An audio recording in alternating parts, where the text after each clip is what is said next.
Im Jahr 1888 verkaufte John Pemberton dieselbe Formel mehrfach. Nicht einmal, nicht zweimal, er verkaufte den Ursprung von Coca-Cola, das Rezept, den Namen und die Rechte an einer Erfindung, deren wahre Bedeutung noch niemand erkennen konnte. Mehrfach, an verschiedene Käufer und zu unterschiedlichen Bedingungen. Er tat es nicht aus Gier, sondern weil ihm die Zeit davonlief. Er war schwer krank, das Geld war aufgebraucht, die Schulden wuchsen schneller, als er sie bezahlen konnte. Und mit jedem Vertrag, den er unterschrieb, entfernte er sich ein Stück weiter von dem einzigen, das sein Leben vielleicht noch hätte verändern können. Was er aus der Hand gab, sollte später zum bekanntesten Getränk der Welt werden. Was er dafür bekam, reichte kaum aus, um seine letzten Monate zu überstehen. Im August 1888 starb John Pemberton in Atlanta, Georgia. Er wurde 56 Jahre alt, er hinterließ kein Vermögen, keine Macht, keinen Einfluss. Nur eine Formel, von der er am Ende seines Lebens wahrscheinlich selbst nicht mehr mit Sicherheit sagen konnte, wem sie eigentlich gehörte. Die letzten Monate seines Lebens verbrachte John Pemberton in Atlanta. Krank, verschuldet, von Schmerzen gezeichnet.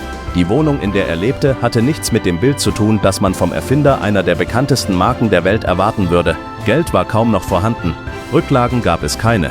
Und das Getränk, das seine Rettung werden sollte, konnte nicht einmal mehr ihn selbst retten. Die Ereignisse dieser letzten Monate lassen sich bis heute nicht vollständig rekonstruieren. Die Quellen widersprechen sich an vielen Stellen. Sicher ist nur eines, Pemberton verkaufte seine Rechte immer wieder. An John Woolfolk Walker und dessen Geschäftspartnerin Margaret Dozier. An Frank Robinson, der den Namen Coca-Cola erfunden und das bis heute berühmte Logo geschrieben hatte. Und an weitere Interessenten, deren Ansprüche sich später mit den anderen überschnitten. Am Ende wusste kaum noch jemand mit Sicherheit, wem welche Rechte tatsächlich gehörten. Vielleicht wusste es nicht einmal Pemberton selbst. Genau in diesem Moment betrat ein anderer Mann die Bühne, Asa Candler. Er erfand Coca-Cola nicht, aber er erkannte etwas, das fast allen anderen entging. Während andere über widersprüchliche Verträge stritten, kaufte Candler einen Anspruch nach dem anderen auf. Er kaufte Unsicherheit, er kaufte Zweifel und Stück für Stück setzte er daraus das zusammen, was schließlich zu einem eindeutigen Eigentumsrecht wurde. Dafür zahlte er am Ende deutlich mehr als die oft erzählten $2.300. Trotzdem blieb die Summe verschwindend gering im Vergleich zu dem, was daraus entstehen sollte. Die Zahl von $2.300 erzählte sich allerdings besser. Sie machte aus Candler den Mann, der mit einem einzigen Kauf das größte Schnäppchen der Wirtschaftsgeschichte gemacht hatte. Das war nicht falsch.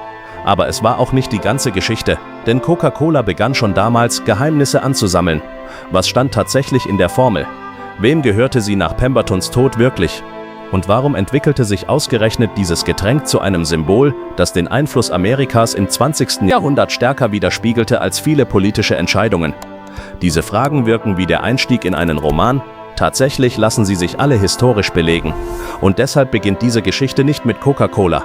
Sie beginnt mit einem Schuss, der niemanden tötete und trotzdem alles veränderte. John Stiff Pemberton wurde 1831 in Knoxville, Georgia geboren. Niemand hätte damals vermutet, dass sein Name einmal mit einer der bekanntesten Marken der Welt verbunden sein würde. Er war weder Industrieller noch Unternehmer. Er war Apotheker. In der Mitte des 19. Jahrhunderts bedeutete das etwas anderes als heute. Apotheker stellten ihre Medikamente selbst her. Sie mischten Pulver, bereiteten Tinkturen zu und entwickelten eigene Rezepturen in der Hoffnung, Krankheiten lindern zu können. Vieles beruhte auf Erfahrung, vieles auf Versuch und Irrtum. Pemberton glaubte an diesen Beruf. Er experimentierte unermüdlich, veröffentlichte seine Beobachtungen in kleinen Fachzeitschriften und galt unter Kollegen als sorgfältiger Apotheker. Er war kein Scharlatan. Er arbeitete mit dem Wissen seiner Zeit und genau dieses Wissen bewegte sich oft auf einer schmalen Grenze zwischen echter Heilung und bloßer Hoffnung.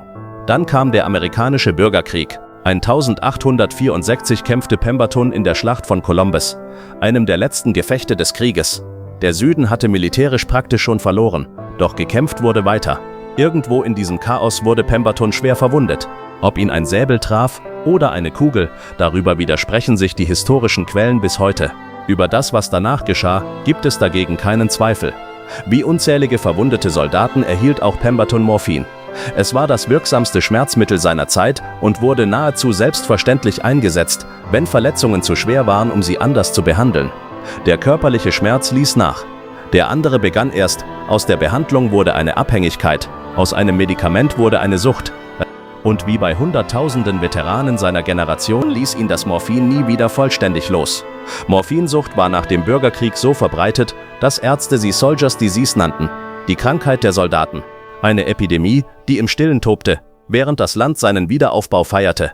Nicht stigmatisiert, nicht kriminalisiert, einfach vorhanden. Ein Preis, den Männer bezahlten, die für ihr Land kämpften und es in einem Zustand verließen, in dem sie nie wieder ganz sie selbst sein würden. Pemberton wollte sich mit dieser Abhängigkeit nicht abfinden, und er suchte nach einer Lösung auf die einzige Art, die er kannte, als Apotheker. Er begann zu experimentieren, mit Alkohol, mit Coca-Extrakten, deren stimulierende Wirkung wenige Jahre zuvor unter anderem durch Veröffentlichungen von Sigmund Freud in medizinischen Kreisen Aufmerksamkeit erhalten hatte, mit Kolanüssen, die Koffein enthielten. Immer wieder veränderte er die Mischungen, verwarf sie und begann von vorn. Er suchte nach einem Mittel gegen den Schmerz, gegen die Sucht, doch am Ende fand er etwas völlig anderes. Im Jahr 1886 stand John Pemberton hinter seinem Haus in Atlanta vor einem einfachen Kupferkessel. Dort entstand zum ersten Mal die Mischung, aus der später Coca-Cola werden sollte. Niemand sprach damals von einer Weltmarke.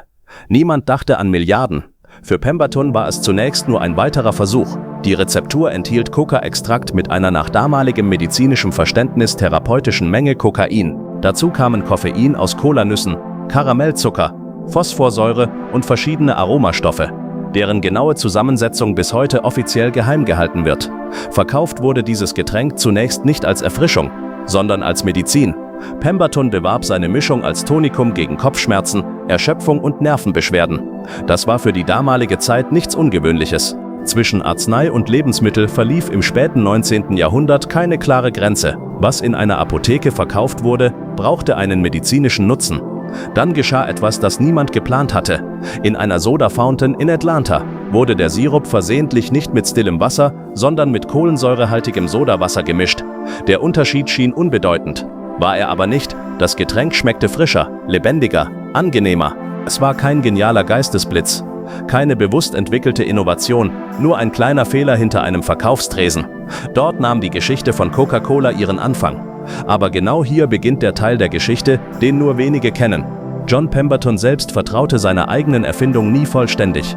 Er war schwer krank, er war hoch verschuldet und mit jedem Monat schwand nicht nur seine Gesundheit, sondern auch sein Glaube daran, dass dieses Getränk sein Leben noch verändern könnte. Deshalb verkaufte er Anteile. Zunächst kleinere, später immer größere. Er unterschrieb Vereinbarungen, die sich später gegenseitig widersprachen. Er nahm Geld an, weil er es dringend brauchte. Für Rechte, die teilweise noch ungeklärt waren oder die er möglicherweise bereits anderen zugesichert hatte. Als John Pemberton im August 1888 starb, wusste niemand mit Sicherheit, wem Coca-Cola rechtlich überhaupt gehörte. Doch das war erst der Anfang. Während Pembertons Geschichte langsam endete, begann die eines anderen Mannes gerade erst. Wenn euch solche Geschichten faszinieren, könnt ihr den Kanal gern abonnieren. Sein Name war Asa Griggs Candler. Auch Candler war Apotheker. Doch als er dieselbe Flasche betrachtete, sah er etwas völlig anderes als Pemberton. Für Pemberton war sie die Hoffnung auf eine medizinische Lösung. Für Candler war sie die Möglichkeit, etwas viel Größeres aufzubauen. Er probierte das Getränk immer wieder, in verschiedenen Apotheken und Soda Fountains in Atlanta. Und mit jedem Glas wuchs seine Überzeugung, dass hier nicht einfach nur ein weiteres Tonikum entstand. Er sah ein Potenzial, das fast alle anderen übersahen. Für Candler war Coca-Cola nie in erster Linie ein Medikament. Es war ein Getränk. Und genau das machte den entscheidenden Unterschied. Mich würde an dieser Stelle wirklich interessieren, wie ihr das seht. Glaubt ihr, Coca-Cola wäre ohne Asa Candler jemals zu einer Weltmarke geworden? Oder war Pembertons Erfindung allein schon außergewöhnlich genug? Ich bin gespannt, welche Seite ihr überzeugender findet. Medikamente kaufen Menschen nur, wenn sie brauchen. Ein Getränk dagegen kann jeden Tag Teil ihres Lebens werden. Nicht aus Notwendigkeit, sondern aus Gewohnheit. Pemberton wollte Schmerzen lindern. Candler erkannte einen Markt, dessen Wachstum kaum Grenzen kannte. Nach Pembertons Tod machte sich Candler daran, die verstreuten Rechte systematisch zusammenzuführen. Anspruch für Anspruch, Vertrag für Vertrag. Jeden, der glaubte, einen Teil von Coca-Cola zu besitzen, kaufte er aus. Schritt für Schritt gelang ihm etwas, das zuvor niemand erreicht hatte. Am Ende lagen die Rechte an der Formel in seiner Hand. Immer wieder taucht in diesem Zusammenhang dieselbe Zahl auf. $2.300. Weniger als viele amerikanische Familien damals in 2 Jahren verdienten. Für etwas, das heute mehr wert ist als ganze Volkswirtschaften. Und Candler wusste sehr genau, warum er dieses Risiko einging. In den folgenden 20 Jahren verwandelte Asa Candler Coca-Cola Schritt für Schritt in etwas, das weit mehr war als ein gewöhnliches Unternehmen. Es wurde ein System. Als sich die gesellschaftliche Stimmung veränderte und der Druck auf kokainhaltige Medikamente zunahm, reagierte Candler früh. Die Kokainkomponente verschwand schrittweise aus der Rezeptur. Gleichzeitig standardisierte er die Herstellung und behandelte die Formel mit einer Sorgfalt, die beinahe zwanghaft wirkte. Diese Kultur der Geheimhaltung prägt Coca-Cola bis heute. All das trug zum Erfolg bei. Der eigentliche Wendepunkt folgte jedoch erst danach. Der entscheidende Schritt kam erst danach. Der entscheidende Unterschied zwischen Asa Candler und vielen seiner Zeitgenossen lag nicht in der Rezeptur. Es war sein Verständnis von Marketing. Er begriff früher als fast alle anderen, dass ein gutes Produkt erst dann erfolgreich wird, wenn möglichst viele Menschen darüber sprechen. Also begann Candler, Coca-Cola zu verschenken. Nicht aus Großzügigkeit, sondern aus reinem Kalkül. Millionen von Gutscheinen ermöglichten es den Menschen, das Getränk kostenlos in Apotheken und Soda-Fountains zu probieren. Wer Coca-Cola einmal kannte, griff später oft freiwillig wieder dazu. Darauf beruhte seine Strategie. Gleichzeitig sorgte er dafür, dass der Name Coca-Cola allgegenwärtig wurde. Auf Kalendern, auf Wanduhren, auf Fächern, auf Tabletts, auf allem, was Menschen im Alltag immer wieder sahen. Lange bevor Werbung Bildschirme erreichte, begegnete Coca-Cola den Menschen auf der Straße, in Geschäften und in ihren eigenen Wohnungen. Um 1900 war Coca-Cola bereits in allen Bundesstaaten der Vereinigten Staaten erhältlich. Dann geschah etwas, das selbst Asa Candler in seinen Folgen nicht vollständig vorausgesehen hatte. 2 Anwälte aus Chattanooga in Tennessee suchten Candler mit einer ungewöhnlichen Idee auf. Benjamin Thomas und Joseph Whitehead wollten Coca-Cola nicht mehr nur in Soda-Fountains verkaufen. Sie wollten das Getränk in Flaschen abfüllen und über weite Entfernungen vertreiben. Candler reagierte zurückhaltend. Für ihn gehörte Coca-Cola frisch gemischt an den Tresen einer Soda-Fountain, nicht in eine verschlossene Flasche. Trotzdem stimmte er dem Vorschlag schließlich zu, für $1. Tatsächlich nur einen einzigen Dollar. Aus dieser Entscheidung entstand das Abfüllsystem, das Coca-Cola weit über die Grenzen einzelner Städte hinausbrachte und schließlich in nahezu jeden Teil der Welt führte. 1915 erhielt Coca-Cola schließlich jene geschwungene Flasche, die bis heute als eines der bekanntesten Verpackungsdesigns der Welt gilt. Ihr Entwurf war so markant, dass sie selbst im Dunkeln oder allein durch Berührung wiedererkannt werden konnte. Aus den Abfüllrechten entwickelte sich ein Netzwerk unabhängiger Abfüller, das bis heute das Rückgrat des Coca-Cola-Systems bildet. Eine Entscheidung für $1 veränderte damit die Zukunft des Unternehmens nachhaltiger, als Candler es damals ahnen konnte. Für einen einzigen Dollar. Bis 1916 gehörte Asa Candler zu den wohlhabendsten Unternehmern im Süden der Vereinigten Staaten. Gleichzeitig war Coca-Cola längst zu einer Marke geworden, die im ganzen Land bekannt war. Dann traf Asa Candler eine Entscheidung, über die bis heute diskutiert wird. Er verkaufte. Im Jahr 1919 verkaufte die Familie Candler Coca-Cola für $25 Millionen. Käufer war eine Investorengruppe aus Atlanta unter der Führung von Ernest Woodruff. Er galt als außergewöhnlich diszipliniert, analytisch und zurückhaltend, ein Mann, der Entscheidungen selten von Emotionen bestimmen ließ. $25 Millionen. Für die Menschen des Jahres 1919 war das eine kaum vorstellbare Summe. Asa Candler war zu diesem Zeitpunkt bereits gesundheitlich angeschlagen. Seine Kinder spielten bei der Transaktion eine entscheidende Rolle. Wie groß sein eigener Einfluss auf die endgültige Entscheidung tatsächlich noch war, lässt sich heute nicht mehr eindeutig beantworten. 10 Jahre später, 1929, starb Asa Candler. Was Asa Candler rückblickend über den Verkauf dachte, wissen wir nicht. Er hinterließ weder Briefe noch öffentliche Aussagen, die diese Frage eindeutig beantworten könnten. Sicher ist dagegen, die Familie Candler verkaufte das Unternehmen für $25 Millionen. Heute wird Coca-Cola an der Börse mit einem Vielfachen davon bewertet, in einer Größenordnung von rund $300 Milliarden. Rückblickend gehört diese Zahl zu den bemerkenswertesten Entscheidungen der amerikanischen Wirtschaftsgeschichte. Doch dieser Vergleich entsteht erst im Rückblick. Im Jahr 1919 konnte in Atlanta niemand absehen, welche Entwicklung Coca-Cola noch nehmen würde. Der Erste Weltkrieg war gerade zu Ende gegangen. Die Vereinigten Staaten befanden sich in einer Phase des Umbruchs. Gleichzeitig rückte die Prohibition näher. Ab 1920 wurde der Verkauf alkoholischer Getränke landesweit verboten. Für Coca-Cola sollte sich genau das als unerwarteter Vorteil erweisen, weil Millionen Amerikaner nach alkoholfreien Alternativen suchten. Ernest Woodruff hatte dieses Potenzial erkannt. Oder zumindest eine Ahnung davon gehabt. Was selbst er jedoch kaum vorhersehen konnte, war, welche Bedeutung der Kauf eines Tages für seinen eigenen Sohn haben würde. Sein Sohn hieß Robert Woodruff. Und ausgerechnet er sollte Coca-Cola endgültig in ein weltweites Unternehmen verwandeln.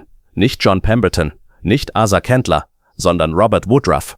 Robert Winship Woodruff wurde 1889 in Columbus im Bundesstaat Georgia geboren, nur ein Jahr nach dem Tod von John Pemberton. Es ist eine jener historischen Zufälle, die im Rückblick beinahe konstruiert wirken. Während der Erfinder von Coca-Cola starb, begann das Leben des Mannes, der daraus Jahrzehnte später ein weltweites Unternehmen formen sollte.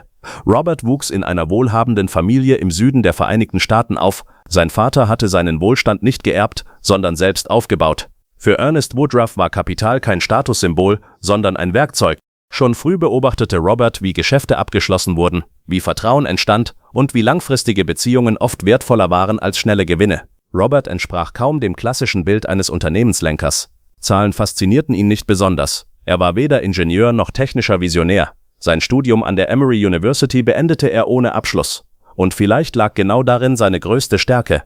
Er entwickelte sich zu einem der einflussreichsten Unternehmer des 20. Jahrhunderts. Seine eigentliche Stärke lag im Umgang mit Menschen.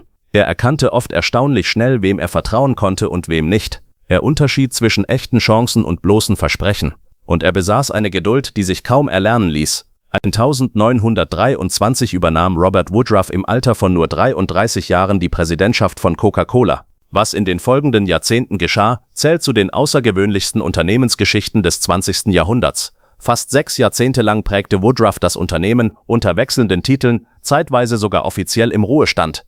Doch unabhängig von seiner Position blieb er die prägende Autorität hinter Coca-Cola.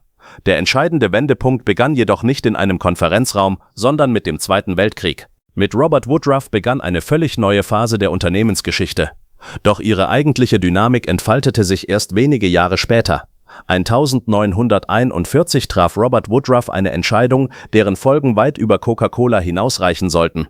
Sie war nicht für Zeitungen bestimmt, nicht für die Öffentlichkeit, sondern ausschließlich für seine Manager, sachlich formuliert, ohne Pathos. Und doch entwickelte sich dieses interne Schreiben später zu einem der folgenreichsten Unternehmensdokumente des 20. Jahrhunderts. Woodruffs Vorgabe war ebenso einfach wie außergewöhnlich. Jeder amerikanische Soldat sollte überall auf der Welt eine Flasche Coca-Cola für 5 Cent kaufen können. Unabhängig davon, wo er stationiert war. Und unabhängig davon, welche Kosten dadurch entstanden. Es klang wie ein Werbeslogan. Tatsächlich war es eine Unternehmensentscheidung. Tatsächlich hatte diese Entscheidung weitreichende politische und wirtschaftliche Folgen. Mit dem Kriegeintritt der Vereinigten Staaten wurde Zucker zu einem streng regulierten Rohstoff. Er wurde für Lebensmittel, medizinische Versorgung und verschiedene Bereiche der Kriegswirtschaft benötigt. Deshalb unterlag er einer staatlichen Zuteilung. Für nahezu alle Hersteller von Süßwaren und Erfrischungsgetränken bedeutete das erhebliche Einschränkungen. Coca-Cola gehörte zu den Unternehmen, die von Sonderregelungen profitierten. Woodruff verfügte über ausgezeichnete Kontakte in die Politik, zum Militär und zu Entscheidungsträgern, die Einfluss auf solche Fragen hatten. Coca-Cola erhielt eine Sonderstellung. Offiziell wurde dies damit begründet, dass das Getränk die Moral der amerikanischen Soldaten stärken und damit ihren Einsatz unterstützen sollte. Ob diese Begründung die tatsächliche Motivation war oder vor allem der offiziellen Argumentation diente, lässt sich heute nicht eindeutig beantworten. Die Folgen waren deutlich sichtbar. Während Pepsi, Dr Pepper und viele andere Getränkehersteller mit Zuckerknappheit zu kämpfen hatten, konnte Coca-Cola die Produktion weitgehend aufrechterhalten. Gleichzeitig entstanden im Auftrag von Coca-Cola insgesamt 66 Abfüllanlagen, überall dort, wohin die amerikanischen Streitkräfte vorrückten. In Nordafrika, in Italien, in Frankreich nach dem D-Day, auf den Inseln des Pazifik, wo amerikanische Soldaten stationiert wurden, entstanden wenig später oft auch Coca-Cola-Abfüllanlagen. Noch wichtiger als die unmittelbare Versorgung der Truppen waren jedoch die Folgen, die erst nach Kriegsende sichtbar wurden. Nach Kriegsende existierten viele dieser Anlagen weiterhin. Coca-Cola verfügte damit bereits über eine internationale Infrastruktur, deren Aufbau andere Unternehmen erst Jahre später bewältigen mussten. Sie war bereits vorhanden. Errichtet worden waren viele dieser Anlagen während des Krieges, um die Versorgung der amerikanischen Truppen sicherzustellen. Nach Kriegsende konnten sie für den zivilen Vertrieb weiter genutzt werden. Ein strategischer Vorteil, den kaum ein anderes Unternehmen besaß. 5 Cent, überall auf der Welt, für jeden amerikanischen Soldaten. Dieses Versprechen gab Robert Woodruff, und seine Folgen reichten weit über den Krieg hinaus. Wenn ein amerikanischer Soldat in Nordafrika eine Coca-Cola trank, die genauso schmeckte wie zu Hause, war sie mehr als nur ein Erfrischungsgetränk. Sie vermittelte ein Stück Vertrautheit in einer Umgebung, in der fast nichts mehr vertraut war. Als viele dieser Soldaten nach dem Krieg zurückkehrten, blieb auch diese Erinnerung erhalten. Nicht als bewusste Entscheidung, sondern als vertrautes Gefühl. Viele verbanden dieses Gefühl später ganz selbstverständlich mit ihrem Alltag. Coca-Cola wurde Teil einer neuen Generation amerikanischer Familien. Damals konnte wohl kaum jemand ahnen, dass Coca-Cola längst nicht mehr nur ein Getränk verkaufte. Das Unternehmen wurde zunehmend zu einem kulturellen Botschafter amerikanischer Lebensweise. Nicht durch staatliche Programme, sondern durch seine eigene weltweite Präsenz. Für viele Menschen wurde Coca-Cola zu einem Symbol amerikanischer Alltagskultur. Seine weltweite Verbreitung erfolgte nicht in erster Linie durch politische Abkommen, sondern oft ganz schlicht über den Alltag amerikanischer Soldaten und später über internationale Handelsstrukturen. In vielen Regionen Europas, Nordafrikas und des Pazifiks begegneten die Menschen Coca-Cola erstmals während oder unmittelbar nach dem Krieg. Für viele wurde die Marke zu einem sichtbaren Symbol der Vereinigten Staaten. Mit dem Ende des Krieges verschwanden die Produktionsanlagen nicht. Die Abfüllwerke blieben bestehen, ebenso die Lieferwege und die gewachsenen Vertriebsstrukturen. Damit verfügte Coca-Cola über Voraussetzungen, die kaum ein anderes Unternehmen besaß. Der Krieg hatte ungewollt ein internationales Vertriebsnetz entstehen lassen, auf dem das Unternehmen nach 1945 weiter aufbauen konnte. Spätestens jetzt begann Coca-Cola, sich von einer amerikanischen Marke zu einer weltweit präsenten Marke zu entwickeln. Während Coca-Cola wirtschaftlich immer stärker wurde, gewann die Marke gleichzeitig auch eine politische Symbolkraft, die weit über das Unternehmen hinausreichte. 1959 fotografierte ein amerikanischer Fotograf auf der amerikanischen Nationalausstellung in Moskau, einer Messe, die die USA auf sowjetischem Boden organisierten, um dem Publikum hinter dem Eisernen Vorhang zu zeigen, wie das Leben im Westen aussah. Eine Szene, die in die Ikonografie des Kalten Krieges eingegangen ist. Der sowjetische Regierungschef Nikita Chruschtschow stand neben dem amerikanischen Vizepräsidenten Richard Nixon. Zwischen ihnen Getränke. Der Moment, der als Küchendebatte in die Geschichte einging, die beiden stritten über die Vorzüge ihrer jeweiligen Wirtschaftssysteme, erst in einer Modellküche, dann an einem Getränkestand. Nixon hielt Chruschtschow eine Colaflasche hin. Chruschtschow zögerte. Das Foto entwickelte sich später zu einem Sinnbild des Kalten Krieges. Es zeigte, wie selbst ein einfaches Konsumprodukt Teil des ideologischen Wettstreits zwischen Ost und West werden konnte. Coca-Cola hatte diesen Moment nicht geplant. Doch die Marke profitierte davon, Teil eines Bildes geworden zu sein, das weit über ein Erfrischungsgetränk hinausging. Robert Woodruff erkannte früh den symbolischen Wert solcher Bilder und setzte den internationalen Ausbau der Marke konsequent fort. In den Ländern, in die Coca-Cola expandierte, war die Marke nie einfach ein Getränk. Sie war eine Botschaft. Eine Botschaft über Konsum, über Freiheit im westlichen Sinne, über die Welt, die Amerika repräsentierte, in Kontrast zu dem, was der Ostblock versprach und nicht liefern konnte. Was dann geschah, war konsequent. Pepsi, der einzige ernstzunehmende Konkurrent, wurde zum Sowjetgetränk. 1972 schloss Pepsi einen Exklusivdeal mit der Sowjetunion. Als Gegenleistung für das Recht, Pepsi in der UdSSR zu verkaufen, erhielt Pepsi das Recht, Stolichnaya Wodka in den USA zu vertreiben. Coca-Cola und Pepsi standen damit zunehmend auch für unterschiedliche wirtschaftliche Einflusssphären des Kalten Krieges, wenn auch weit stärker als Symbol denn als politische Akteure. Und dann noch etwas, das die meisten Historiker gerne übersehen: Als die Sowjetunion 1991 zusammenbrach, war Coca-Cola eines der ersten westlichen Unternehmen, das in die neuen Märkte expandierte. In Moskau, in St. Petersburg, in Kiew, in Städten, die jahrzehntelang keinen Tropfen Coca-Cola gesehen hatten. Die Menschen standen Schlange. Wie Robert Woodruff diese Entwicklung persönlich bewertete, wissen wir nicht. Öffentliche Kommentare dazu hinterließ er nicht. Überhaupt sprach er nur selten über seine eigene Rolle. Doch Coca-Cola faszinierte die Menschen nicht nur wegen seiner weltweiten Präsenz. Es gab noch etwas anderes, das den Mythos der Marke bis heute prägt. Was ist in der Formel? Die offizielle Antwort: ein Geheimnis. Eine Formel, die intern als Merchandise 7X bezeichnet wird. Der Name für den aromatischen Teil des Rezepts, der die spezifische Geschmacksnote erzeugt, die Coca-Cola von jedem Imitat unterscheidet. Nur eine kleine Handvoll Menschen soll das vollständige Rezept kennen. Nicht alle gleichzeitig. Coca-Cola pflegt die Geschichte, dass nie zwei Personen, die die vollständige Formel kennen, gleichzeitig reisen, damit kein Unfall beide töten kann. Ob diese Geschichte tatsächlich den internen Abläufen entspricht, lässt sich von außen nicht überprüfen. Gerade diese Ungewissheit hat wesentlich zum Mythos der Marke beigetragen. Sicher ist dagegen, die Formel ist real, sie ist geschützt. Coca-Cola hat es jahrzehntelang abgelehnt, das Produkt in Indien zu verkaufen, weil indisches Recht die Offenlegung von Rezepturen an Behörden verlangte, lieber kein Markt als Rezepturoffenlegung. Das ist kein symbolischer Entscheid, das ist wirtschaftliche Überzeugung.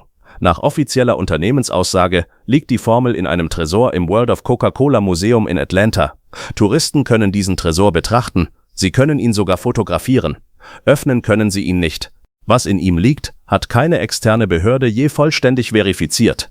Das bedeutet, vielleicht ist die Formel genau das, was Coca-Cola sagt. Und ob sich die vollständige Formel tatsächlich dort befindet oder ob der Tresor vor allem Teil der Markeninszenierung ist, lässt sich unabhängig nicht verifizieren. Aber das Geheimnis selbst, das Geheimnis des Geheimnisses, hat mehr für die Marke getan, als jede Enthüllung je könnte. Für viele Marken gilt, ein gut gehütetes Geheimnis kann langfristig wirkungsvoller sein als seine vollständige Auflösung. Rückblickend wirkt es fast wie die erste große Lektion dieser Geschichte. John Pemberton hatte seine Formel mehrfach verkauft und den Überblick über die Rechte verloren. Aus diesem Chaos entstand später eines der wertvollsten Unternehmen der Welt. Jahrzehntelang schien Coca-Cola nahezu unantastbar. Doch 1985 geriet dieses Selbstverständnis plötzlich ins Wanken. Manche Unternehmensentscheidungen gelten heute als Lehrbeispiele dafür, wie selbst umfangreiche Marktforschung scheitern kann. Die Geschichte von New Coke gehört zweifellos dazu. Im April 1985 ersetzte Coca-Cola seine Originalformel durch eine neue, süßere Version, getestet an fast 200.000 Konsumenten in Blindtests, von denen die Mehrheit die neue Variante dem Original vorgezogen hatte. Die internen Testergebnisse schienen eindeutig. Und Marktforschung, Produktentwicklung und Management kamen zu demselben Schluss. In Blindverkostungen wurde die neue Rezeptur häufiger bevorzugt. Unterschätzt wurde dabei jedoch ein Faktor, der sich kaum in Zahlen ausdrücken lässt: Markenloyalität. Die Reaktion war wie ein Erdbeben. In den USA organisierten sich Konsumentengruppen unter dem Namen Old Cola Drinkers of America. Telefon-Hotlines von Coca-Cola erhielten täglich 8000 Anrufe. Manche Anrufer weinten, manche drohten, manche flehten. Ein Mann aus Seattle kaufte 100 Kisten Original Coke und lagerte sie in seinem Keller. Briefe kamen, adressiert direkt an den Vorstandsvorsitzenden, in einem Ton, der sich las wie Briefe an einen Verräter. Eine Frau aus Georgia schrieb: Sie haben meine alte Freundin weggenommen. Für ein Erfrischungsgetränk. 77 Tage hielt New Coke durch. Am 11. Juli 1985 brachte Coca-Cola das Original zurück, unter dem Namen Coca-Cola Classic. Die Nachricht wurde in den USA live im Fernsehen übertragen. Peter Jennings, der Nachrichtensprecher von ABC News, unterbrach die reguläre Sendung für eine Sondermeldung. Bis heute wird diskutiert, ob New Coke ausschließlich ein schwerer Fehler war oder ob die Rückkehr der Originalrezeptur den Markenwert am Ende sogar noch verstärkte. Immer wieder tauchte die Vermutung auf, Coca-Cola habe den Schritt bewusst geplant. Belege dafür gibt es jedoch nicht. Offiziell ein Fehler. Die Unternehmensführung entschuldigte sich. Die öffentliche Reaktion zeigte jedoch, wie tief die emotionale Bindung vieler Menschen an die Marke tatsächlich war. Nach der Rückkehr der Originalrezeptur gewann Coca-Cola Classic ihre Position schnell zurück. Ich finde genau das faszinierend. Es gibt nur wenige Marken, für die Menschen so emotional kämpfen würden. Deshalb interessiert mich eure Meinung. Welche Marke hätte bei euch eine ähnliche Reaktion ausgelöst? Gibt es ein Unternehmen oder ein Produkt, auf das ihr niemals verzichten möchtet? Robert Woodruff erlebte New Coke. Er starb am 7. März 1985, 5 Wochen vor der Einführung. Er war 95 Jahre alt. Wie Robert Woodruff die Einführung von New Coke beurteilt hätte, werden wir nie wissen. Er starb wenige Wochen vor ihrer Vorstellung und hinterließ dazu keine öffentliche Einschätzung. Was Woodruff in den 60 Jahren seiner Ära aufgebaut hatte, war mehr als ein Unternehmen. Er hatte ein Netzwerk aufgebaut, aus politischen Verbindungen, aus Freundschaften, aus Abhängigkeiten und Gefälligkeiten, die sich über Jahrzehnte angehäuft hatten. Woodruff pflegte enge Kontakte zu zahlreichen politischen und wirtschaftlichen Entscheidungsträgern. Dazu gehörte auch Dwight D. Eisenhower, dessen Verbindung zu Coca-Cola bis in die Zeit des Zweiten Weltkriegs zurückreichte. Er kannte Präsidenten, Gouverneure, Bankiers, Zeitungsherausgeber. Er nutzte diese Verbindungen nicht demonstrativ, nicht öffentlich, nicht in Interviews. Er nutzte sie, wenn nötig, leise, effektiv, und er nutzte sein Geld für etwas, das überrascht: Philanthropie in einem Ausmaß, das wenige Unternehmer seiner Generation erreichten. Robert Woodruff war einer der größten Philanthropen in der Geschichte des Südens der USA.